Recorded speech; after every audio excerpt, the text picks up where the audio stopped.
it's just annoying that I want to talk about that's just covers sports in general. So the NCAA, and I'm going to read this tweet as it was written. I think it was ESPN that tweeted it. I can't remember. Who cares? The tweet basically said every NCAA. So the NCAA had has been, for anybody out there that doesn't know, the NCAA has been under fire lately, and the Supreme Court handed down a massive thing against them. We actually just posted the clip about that. So if you want to learn a little bit more about that, and you can follow that clip there. Essentially, the NCAA has been getting hammered basically by everybody involved, as they should, for the amount of unpaying that they do for their athletes that they make billions of dollars off of. And this today, the NCAA came out with every NCAA athlete in the country will be able to make money from endorsements and through a variety of other ventures starting this Thursday and on. So what that means is that every single athlete across all NCAA sports are able to basically make money off of endorsements as well as their image and likeness. If I remember, I believe that's a part of it. Right. So what that means is that essentially, and certain colleges have actually been having programs in the background the last couple of years. They don't really talk about them, but certain programs have had things where they will set you up with an agent or educate you on agents and everything, so that way you're more prepared, which is great and I think is awesome for young athletes. So that's something that's interesting too. But basically, what it means for athletes is that they can finally start potentially making money off their name. So last week I talked a little bit about an example, for instance, that Chris Sims highlighted, where basically, a guy goes to a summer league game and all these people pay to go to the game and then also pay for autographs afterwards. The athletes don't see none of that, regardless of the fact that they're there for 10 hours straight signing autographs or whatever it is. And so, but then if a guy tries to go get an autograph signing where he makes some money, outside of there, like the mall, for instance, he's going to get in trouble for that and probably suspended. So the NCAA is finally laxing some of their rules, as they should, because again, I get it. They're in college and they're getting a full ride, and that should be the payment alone. Enough of that conversation. We need to stop that. These teams, some of these colleges, their football teams are worth more than NFL franchises. Yeah. So let's calm down about that and all realize Alabama, man. Yeah, let's all realize that these athletes deserve at least some type of, whether. And the problem is that the NCAA restricted a lot of things, such as like internships, things that the college could give them could be a violation. We finally saw the Supreme Court rule in their favor of the athletes. So now athletes can actually get like things like laptops or, things that might actually help them in their education, because 99% of the athletes in college, sports are not going to play professionally. That's just the way it goes. 99% of them are going to play their full 4 years and then they're going to graduate with a degree. That is what they're going to move forward with in life. Let's actually give them things that are going to make them more successful in life, that also kind of act as a little bit of compensation for the amount of money that they generate for the university.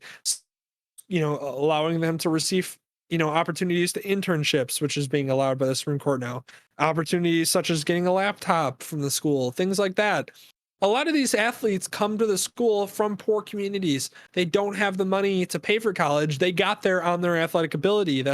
Sometimes that's how you get out of those communities, is by your athletic ability. They got out of there by that means. They don't have the money to pay for a $1,200 laptop that's going to last them 4 years. That's going to be good enough to supply, help them with all of their homework and everything. And the way that technology is going, they need something like that. You desperately do. So they need something like that, and now they can get it finally from the university, which is huge, because that's very minimal compensation for a guy. At one point, I think I saw that every person on the Alabama football team is valued at around $500,000, because that's how much money they generate for the community, for the school. That's the type of stuff where I'm not saying they need to be paid $500,000. But maybe give the guy a freaking laptop, for the love of God. Maybe give him an ability to get an internship, or, get something where he's, not living, yes, athletes do get some, perks. Obviously, we all know that. But the point is some of those athletes deserve more than what they're getting at the moment because of how much they're generating for an organization that has been unwilling to meet, any type of middle ground for them. So I'm honestly all for the NCAA finally getting exposed a little bit with all that practice. And Judge Kavanaugh, one of the Supreme Court judges that ruled in favor, obviously all 9 judges ruled in favor of the athletes in this situation against the NCAA. Basically laid it out and said that this is not a business model that would be legal literally everywhere else, except for it happens to be legal because you consider them amateurs because they're college athletes and their scholarship is good enough. It's like, the amount of money that they're generating for you, that's not the case. That should not be the way it is. And so I'm totally okay with it. And that's how I feel. And I feel like that's probably how you feel as well. Yeah. Yeah, I mean, I'll even admit I was on the other side of this argument like a few years ago before I started to learn the ins and outs of it. That came from a place of, yeah, I mean, it came from a place of like jealousy of, seeing like, oh, okay, you get a full ride, all you have to do is play ball, all that stuff. And like, yeah, surface level, that seems like it's correct and you want to run with that. But then hearing about all these things, the laptop thing you told me, I still didn't believe that was real. That seemed like it was such a minimal one-time cost. I was like, no way. Like they'd be talking about different things like lodging, food. I mean, something about a laptop. Like, come on. Something as simple as that. Yeah. So, I mean, in light of all those, all those facts and all the stats behind it and everything, and like how, they even have the commercials that are, saying that the athletes don't go on to be in pro sports. They go on to being doctors or they go on to being like, business, whatever. Yep.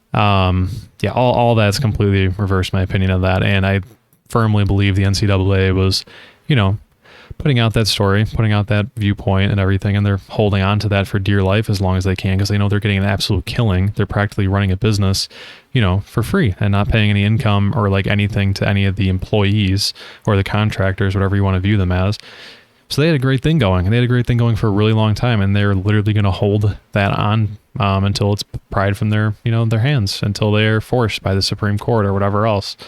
I think this is the first of many things that might change now. I don't know exactly what the next step is, but I feel like they're slowly just going to lose that status of like, oh yeah, they're just athletes. They already paid for their scholarships, so of course we can make all the money off of them. Yeah, I just think it's the first of many things. Yep. So yeah. Yeah, and like I said, I hope that this trend continues, and it's something that needed to happen, and so I'm glad that it's finally happening.